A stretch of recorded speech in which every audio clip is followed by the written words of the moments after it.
ಎಲ್ಲರಿಗೂ ನಮಸ್ಕಾರ sir. Welcome to R K properties. ಇವತ್ತು ಚಳ್ಳಕೆರೆಯಿಂದ 23 ಕಿಲೋಮೀಟ್ರ್ ದೂರದಲ್ಲಿರ್ತಕ್ಕಂಥ 2.5 ಎಕರೆ ಜಮೀನನ್ನು ನೋಡೋಕ್ಕೆ ಬಂದಿದ್ದೀನಿ. ನೋಡಿ, ಈ ಜಮೀನಲ್ಲಿ ಒಂದು ಬೋರ್ ಇದೆ, ಸಪ್ರೇಟ್ ಒಂದು ಬೋರು, ಒಂದು ಟಿ ಸಿ ಕೂಡ ಇದೆ. ಫುಲ್ 2.5 ಇಂಚ್ ನೀರು ಬರುತ್ತೆ. ನೆಕ್ಸ್ಟ್ ಈಗ ಈ ಜಮೀನೇನು, ಇದ್ರ ಮಣ್ಣೇನು, ಇದ್ರ ಬೆಲೆ ಎಷ್ಟು, ಇಲ್ಲಿ ಏನೇನು ಫೆಸಿಲಿಟಿ ಇದೆ ಎಲ್ಲ ನೋಡೋಣ. ಫಸ್ಟು ಇದರ ಮಣ್ಣು ನೋಡಿ ಸರ್, ತುಂಬ ಫಲವತ್ತಾದ ಕೆಂಪನೆಯ ಜಮೀನು, ಕೆಂಪನೆಯ ಪ್ಯೂರ್ ರೆಡ್ ಸಾಯಿಲ್.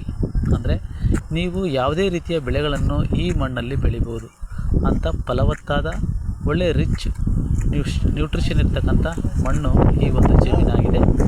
ಜೊತೆಗೆ ಈ ಜಮೀನು ಜನರಲ್ ಜಮೀನು, 2.5 ಎಕರೆ ಬಂದುಬಿಟ್ಟು ಜನರಲ್ ಜಮೀನು ಅಂತಂದರೆ ಮೂಲದಲ್ಲಿಯೂ ಜನರಲ್ಲೇ, ಇವತ್ತು ಕೂಡ ಜನರಲ್ಲೇ. ಒಂದು ಬೋರ್ ಇದೆ, 2 ಇಂಚು ಫುಲ್ ನೀರು ಬರುತ್ತೆ. 2.5 ಎಕರೆ ಫುಲ್ಲು ಡ್ರಿಪ್ ಪೈಪ್ಲೈನ್ ಆಗಿದೆ, ಡ್ರಿಪ್ ಇರಿಗೇಷನ್ ಆಗಿದೆ. ಈಗ ನೀವು ಈ ಜಮೀನನ್ನು ಖರೀದಿ ಮಾಡಿದರೆ ನೇರವಾಗಿ ಯಾವುದೇ ರೀತಿಯ ಬೆಳೆಗಳನ್ನು ಇಟ್ಕೋಬೋದು. ಇನ್ನು ಚಳ್ಳಕೆರೆಯಿಂದ 23 ಕಿಲೋಮೀಟ್ರ್ ಆಗುತ್ತೆ. 22 ಕಿಲೋಮೀಟ್ರ್ ನೀವು ಟಾರ್ ರೋಡಲ್ಲಿ ಬರಬೇಕು, 1 ಕಿಲೋಮೀಟ್ರ್ ಮಣ್ಣಿನ ರೋಡಲ್ಲಿ ಬರಬೇಕು. ಮಣ್ಣಿನ ರೋಡಲ್ಲಿ ಬಂದರೆ ಈ ಒಂದು ಜಮೀನು ನಿಮಗೆ ಸಿಗುತ್ತೆ. ನೋಡ್ರಿ, ಡ್ರಿಪ್ ಲೈನು, ಪೈಪ್ಲೈನ್ ಎಲ್ಲ ಕೂಡ ಆಗಿದೆ.